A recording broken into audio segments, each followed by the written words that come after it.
And three. We want to welcome everybody today to Mom and Dad Talks, where our favorite two people are Mom and Dad.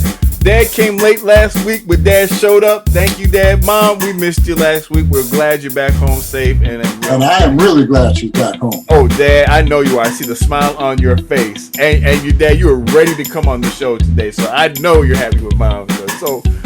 So today it's a very interesting conversation that we're going to talk about. Tabitha Brown's response to Wendy Williams' comments about her husband retiring.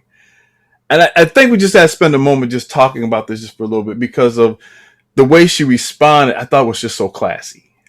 I mean, we live in a day and age where people, we barrage each other, we demean each other, sometimes we participate in it and stuff. But I just thought it was just the classy and just the way she responded was just like, wow, I wish I could respond like that to people that attack me, For those of you who don't know, basically Wendy Williams talked about Tabitha Brown, who's I guess a TikTok sensation, whatever, and basically saying that her marriage is going to fall apart because she was associating with to her marriage of what happened to her. And, Tabitha Brown, instead of fighting back, she basically said, you know what, I'm going to pray for you. I'm just paraphrasing everybody real quick. You can see it online, or if you haven't seen it, you probably know about it. And she said, our relationship's different. My husband worked 15 years on the job as a police officer for the LAPD. And it's time for him to take it off because I'm doing well now. He sacrificed for me, so I'm going to sacrifice for him so he can dream again. And I think that's a beautiful marriage when you can both sacrifice for each other so that way you can give back. And Mom, you sacrificed for my dad a little bit. Before we get to the Tabitha Brown thing, my mom, you worked a little bit for my dad to get his education to be a teacher, his dream of being a teacher. I mean, before we talk about it, what was that like for you when you were working, taking care of the family? You're paying for the education, you're paying for the state. What was that like? It was a little bit frightening to know that the role was reversed on me to take care of him. Mm-hmm. Not making a whole lot of money to do what we did. Mm-hmm. And it took some planning and some sacrificing and some careful spending to make it through to the goal that he had to reach to in order to get his education, to graduate with his degree. And Dad, how did you feel about that, knowing that your wife was taking care of business?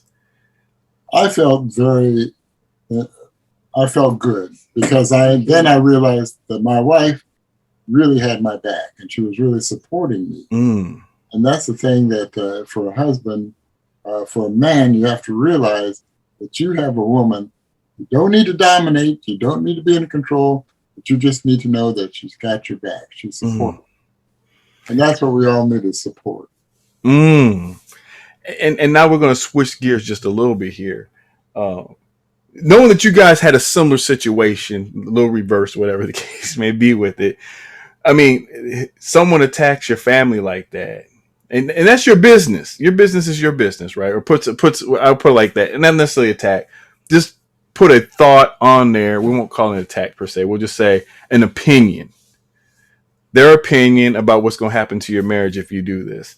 Mm-hmm. And the response that she sent back, Tabitha. What were your thoughts on that, Dad? We'll start with you, and then we'll get to my thoughts are, you can tell by her voice that she was hurt and she was mad, and that came out in her advice. Yeah, that's Wendy Williams. These days talking about everybody. Yeah, mm-hmm. Her advice, and a lot of times when we're hurt, we want to transfer that hurt onto someone else. Mm. And that's not good. That's not good. One thing that really impressed me is the lady prayed first. Mm-hmm. She took her time before she responded to that. Now, naturally, our natural instinct was, I'm going to get her back. I'm going to tell her all. I'm going to give her a piece of my mind. But she prayed first. Mm-hmm. She prayed first. And then she reminded the first girl, what's your name again? Tabitha Brown. Tabitha Brown. That I'm going to pray for you and your relationship. Hopefully you will find someone that will love you. Mm. And that's the key to a marriage is love. Because if you love someone, the Bible says God is love. Mm-hmm. If you love someone, God will be the center of your marriage. Mm-hmm. And God never fails. Mm-hmm. As long as you pray, and as long as you have God in your marriage, it will always be successful. But when you, how do you say it, are selfish, Yeah, and you don't have love, and you don't, and you realize that the mate that you have is not going to support you all the time. mm-hmm. Yeah, that causes for hard feelings. To me, that's the devil in the marriage. Mm-hmm. If you look at the Bible and look at all the instances of where the devil got into various marriages in the Bible, and it broke the marriage apart. Mm-hmm. Even with Job, his wife advised him, Job, why don't you just curse God and die? Mm-hmm. What a horrible thing to say to your husband. Mm-hmm. Just die and get it over with. That's awful. And if you don't know the story about Job, basically his first wife just left him. Since you didn't die like you're supposed to, I'm out of here. I can't deal with this. And she walked away from the whole thing. And it had to make you think, like, did she have real Christian values? Some people just go to church or church only or name only. That's not their value system. So I think that's a very, very great insight on that, Dad. Mom, what's your opinion on that? My opinion is that when a person has a certain goal, like Tabitha had, she is determined. She has the determination to make it work. She does not have any doubt that it won't work. Mm-hmm. She has also faith in her husband to know that he will agree with whatever she suggests, because she sounds really like she is really convinced to him that she knows how to line things up for him to be successful. Mm-hmm. So I just think that it mostly is to have faith, not only have faith in God, but have faith in the person that really is trying to do and help pursue what you want the mate to pursue.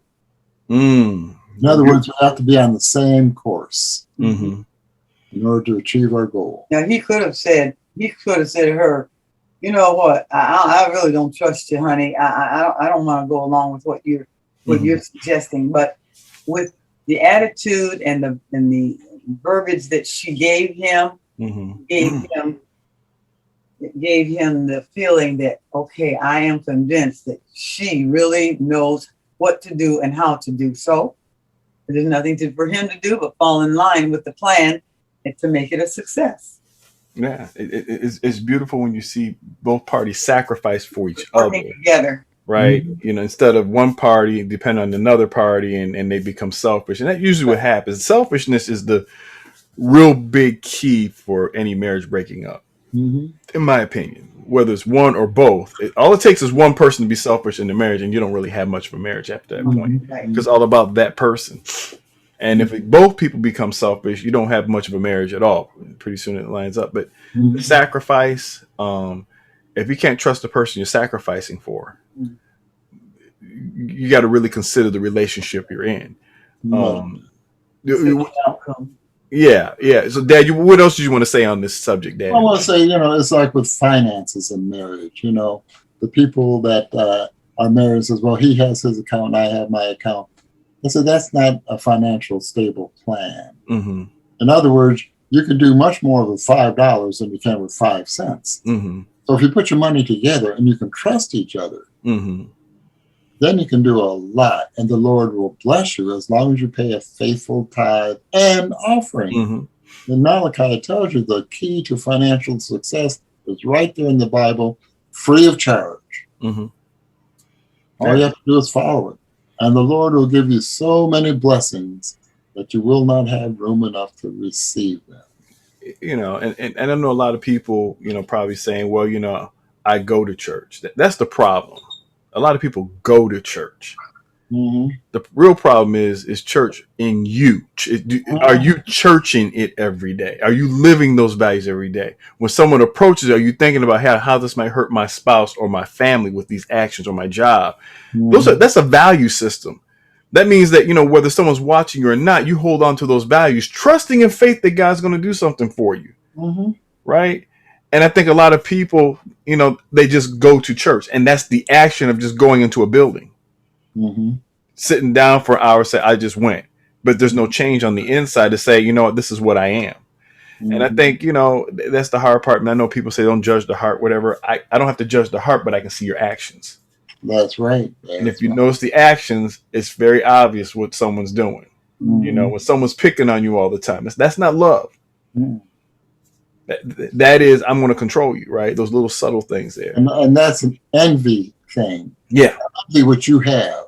Yeah. And since I don't have what you have, I'm going to make your life miserable. Exactly. I'm going to pick on you. Every little thing I can think of, I'm going to pick on you. Yeah. That's not what Jesus would do. Jesus, when they were condemning him in the temple, he could have very easily defended himself. But he didn't.